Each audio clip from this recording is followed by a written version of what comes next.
O Senhor está dizendo aqui que a Cisjordânia pertence a Israel. Está dizendo isso aqui. A terra em que estás deitado, Betel, hoje pertencente a esse enclave chamado Cisjordânia.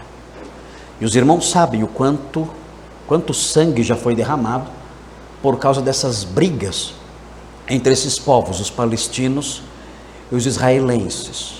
A grande realidade é que toda essa terra pertence a Israel. É isso. Há vários debates acerca disso.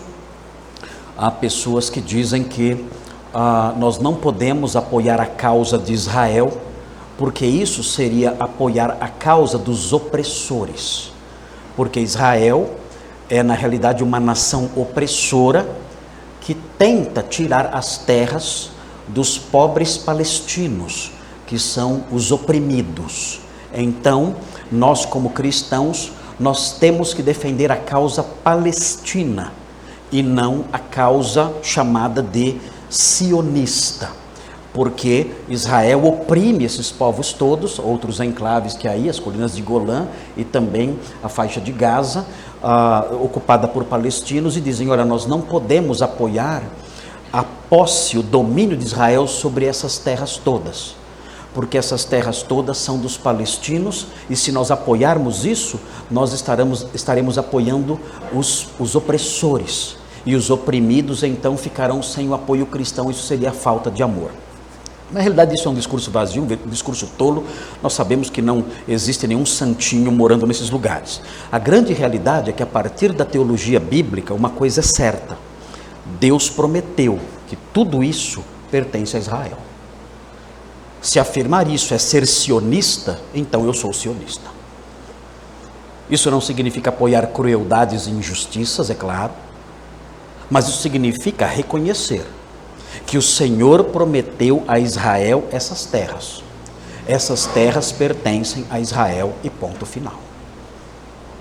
Os palestinos, eles podem talvez viver aí como estrangeiros, debaixo da autoridade israelense, mas a terra não é deles.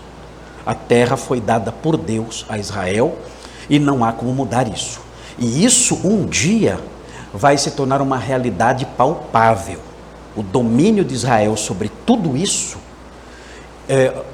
por meio do governo do rei Messias que virá, isso um dia se tornará uma realidade palpável, política e concreta. Mas a grande realidade que nós como crentes devemos reconhecer, como estudiosos da Bíblia, como pessoas que entendem a Bíblia de forma natural, nós devemos reconhecer isso.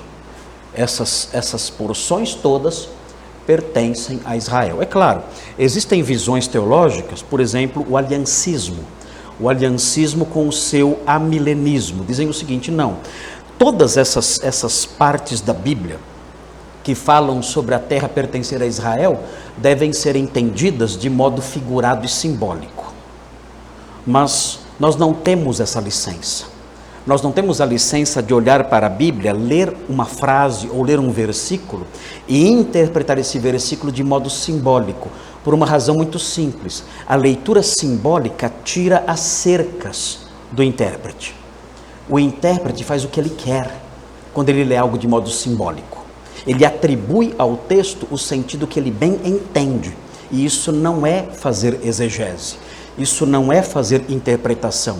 Isso é ter uma imaginação fértil e atribuir os resultados da imaginação fértil ao texto que está diante de nós. Isso não é honestidade hermenêutica. Se nós quisermos ser honestos na interpretação da Bíblia, temos que olhar para a Bíblia dentro de uma cerca hermenêutica, através de uma leitura natural do texto, porque essa leitura natural do texto dará o significado exato das coisas.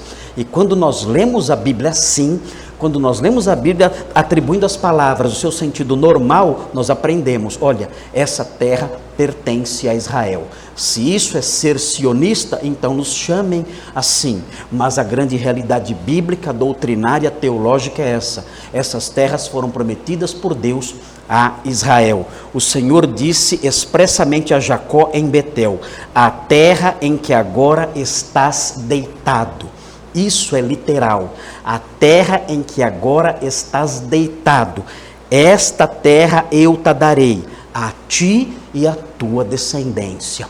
Ponto. É deles e com eles ficará durante todo o reino do Senhor, quando o Senhor restaurar todas as coisas.